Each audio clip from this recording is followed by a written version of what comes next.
Well, what's a late night without a few heart stoppages, you know? Oliver Perez. Yes, Oliver Perez gets the save, and somehow, some way, the Washington Nationals win the game 4-2. I'm Ron Juckett, and a very good morning to you at 1:15. Washington, the Nationals beat the Dodgers 4-2 this morning, and now have won, let's see, 6 on this road trip. Thanks to a strong outing from Gio Gonzalez. He threw 6 innings, 106 pitches. It was kind of topsy-turvy at times, but he got the job done. Anthony Rendon, a big home run. Let's get right to the totals. This is going to be a pretty shorter version than usual because I've got to get up early in the morning. 4 runs, 7 hits, no errors for Washington. 2 runs, 6 hits, and an error for the Dodgers. Gio Gonzalez somehow, some way, is 5-1. Ryu for the Dodgers takes a loss. He goes to 2-6. And if you had Oliver Perez on a side bet for a save tonight, you're pretty rich. Bryce Harper did get an RBI. Anthony Rendon goes 2 for 3. He had the big home run. And Matt Wieters with that big 2-run single in the 6th to put Washington up at that point 4-1. It was the runs they needed. Extra base hits tonight. Rendon with his 13th double and his 11th homer, all off of Ryu. In runners in scoring position, Washington went 2 for 6. They stranded 6 tonight. So Gio Gonzalez goes 6, 4 hits, 2 runs, 2 earned runs, 2 walks, and 5 strikeouts. And you look at that going, oh, geez, he had a pretty good game. He gutted out 6 innings because he was through a ton of pitches the first 2, and then really scuffled in the 6th. But he's 5-1 with an ERA of 3.03. That's all that matters on the score sheet. Washington just keeps pulling these games out. Eddie Romero, again, here's a line that you look in the box score on MLB.com. 2 innings, a hit. He walked 1 and struck out 4. But he worked around a leadoff double in the 8th and a leadoff walk in the 7th to do it. Talk about tap dancing in a minefield. 31 pitches, 19 strikes. Matt Albers gets the first 2 and gives up the double to Bellinger in the 9th and gets a strikeout. He threw 11 pitches for 7 strikes. And then Oliver Perez with his first save of the year, and I'm not looking to see when his last save was. It couldn't have been recently. Throws 7 pitches for 5 strikes.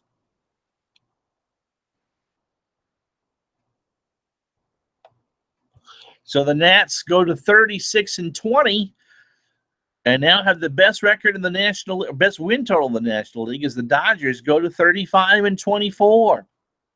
Look, doesn't matter how ugly or how pretty, how easy, how hard, a win is a win is a win, and the Nats keep doing that. Just like they did on that big road trip that went through Colorado and Atlanta, where they won 9 out of 10. They're doing it away from home, and they're doing it against teams that, at least on paper, are decent, except for Oakland. I mean, San Francisco's in last place, but they're a better team than that. And the Dodgers are a team that many expect to go to the National League Championship Series. So they're doing it. And now you go Max Scherzer tomorrow and Steven Strasburg on Wednesday. Of course, Strasburg faces Clayton Kershaw. We're not sure it's quite human. But, I mean, they've now set themselves up to win the series. Cody Glover threw 22 pitches yesterday, and so did not warm up today. However, Dusty Baker did warm up Sean Kelly, which is kind of interesting considering that Kelly almost blew that game yesterday. Just not very nice. All right, 2 other games in the division. The Mets were off today. Philly beat Atlanta 11-4, and I saw it right here. And the Cubs beat Miami 3-1.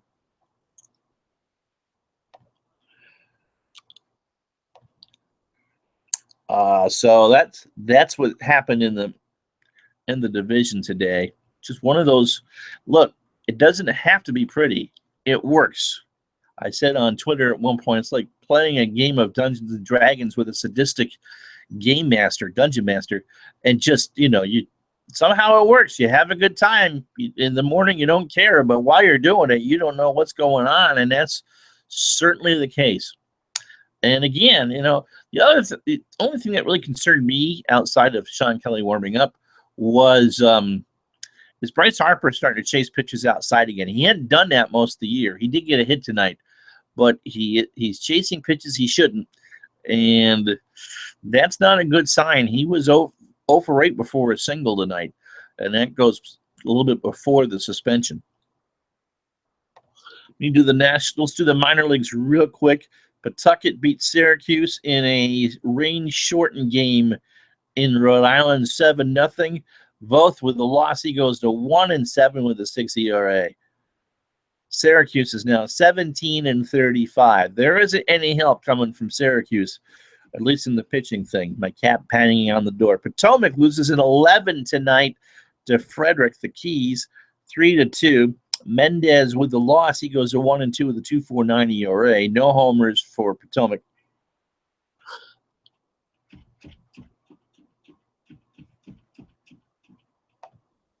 And the makeup game from May 25th, they lost 8-6. I don't know if that was a game that was started or if they actually did an honest-to-goodness doubleheader.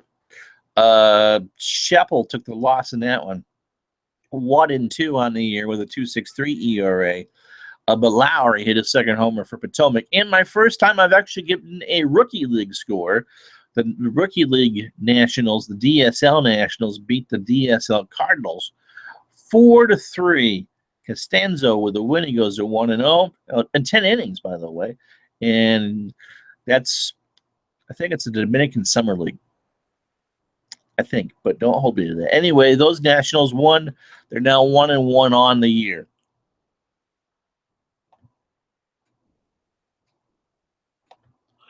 So Judo Joker says Oliver Perez is like the kid that the parents try to protect from the world when he really doesn't need it.